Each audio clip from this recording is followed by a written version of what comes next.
contrast between rich and poor is an obvious enough one anywhere in Asia. What disturbs Vietnamese much more, I think, is the contrast between Vietnamese and Americans. When the GI goes shopping in the PX, it's a terribly natural thing for him to do. But for many Vietnamese, this is a display of wealth and privilege that arouses very mixed feelings. Feelings of hatred, envy, and sometimes, of course, downright admiration. This admiration is sometimes expressed in the most obvious way, imitation.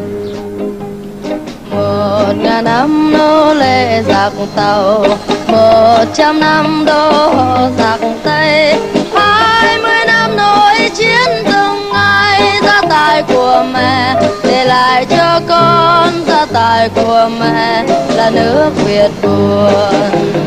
1.000 năm nô lệ giặc Tàu, 100 năm đô giặc Tây, 20 năm nổi chiến từng ngày, gia tài của mẹ một bọn lai căng, gia tài của mẹ một lũ bội tình.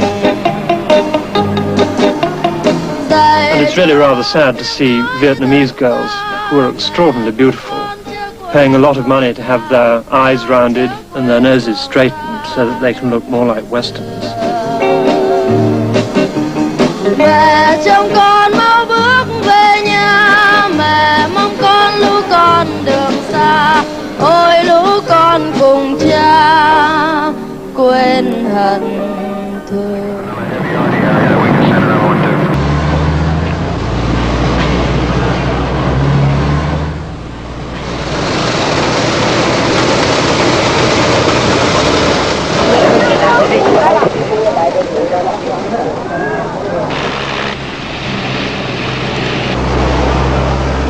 Only now, a week late, is the real truth emerging about the scope of the military disaster.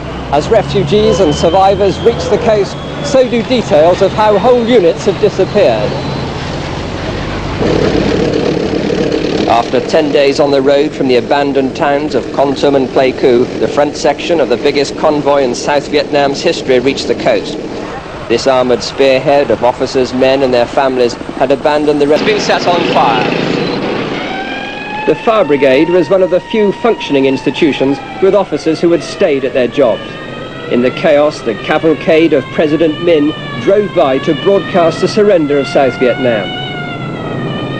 A former GI appeared, distraught after 5 fruitless days looking for his Vietnamese wife.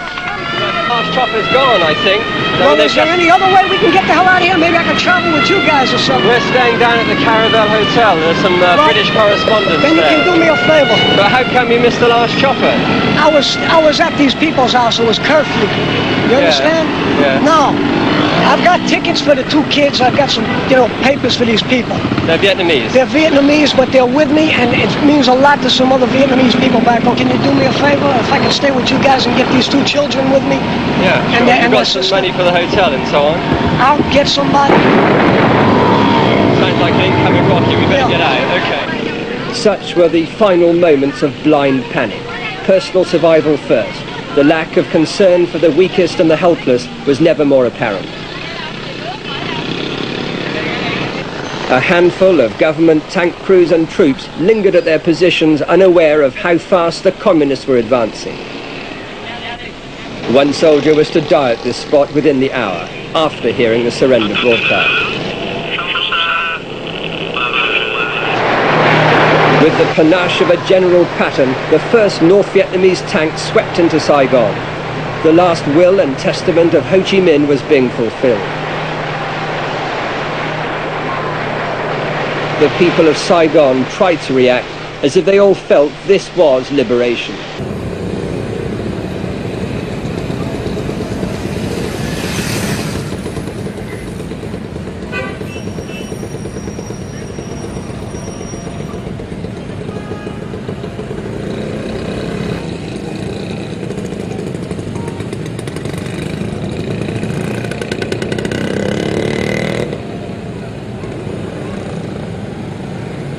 Được tổ chức vô cùng trọng thể tại đại lộ Trần Hưng Đạo dưới sự chủ tọa của Tổng thống Nguyễn Văn Thiệu, Tổng tư lệnh tối cao quân lực Việt Nam Cộng Hòa.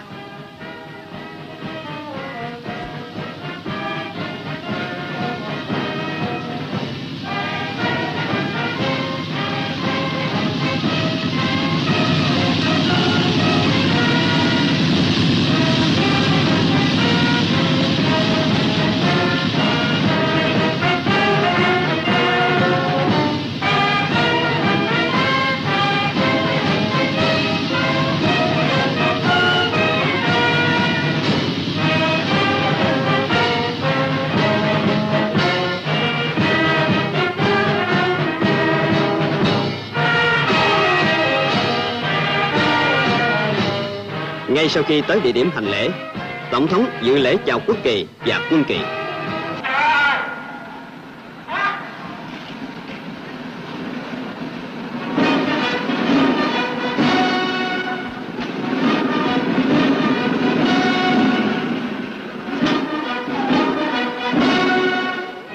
Sau đó, Tổng thống lên xe để đi duyệt các hàng quân.